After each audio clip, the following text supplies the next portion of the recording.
Sahr, ya'ni qandli diabet bilan og'riganlar uchun maxsus choy. Videoni oxirigacha ko'ring, bu choy haqida bilib olasiz. Aziz do'stlar, bu guruch qovurilgani, albatta yog'siz qovuramiz, past olobda.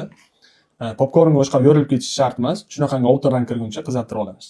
Men 300 gramm stakanga mana bir qoshiq guruch qovurilgandan oldim. Bu maxsus sencha choyimiz. Bismillah, qonni yaxshi suyulib turadi.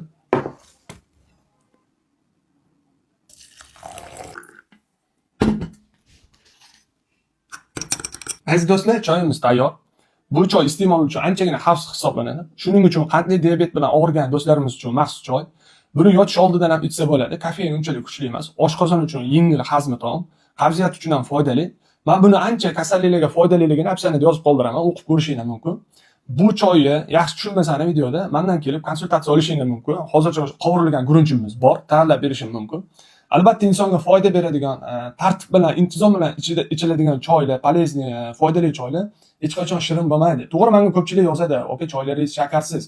Bizga kelib shakarsiz choyni ham zakaz qilishni so'rashingiz mumkin. Hamma choyimizga shakar qo'shib berish majburan emas. Lekin biz xalqning talabi bilan ishlaganimiz uchun, daromad shu orqasidan ko'rganimiz uchun shakar bilan ishlatdik. Lekin barchani kutib qoladi, shakardan parhez qilganlar ham kelib bizdan maxsus choylarni so'rashlari mumkin. Shuning uchun shu choyni tayyorlab ko'rsatishga qaror qildik. Bundan da yangiliklar oldindan Choychi Abdullohdan uzoqlashmani, mehmon bo'lishni unutmang.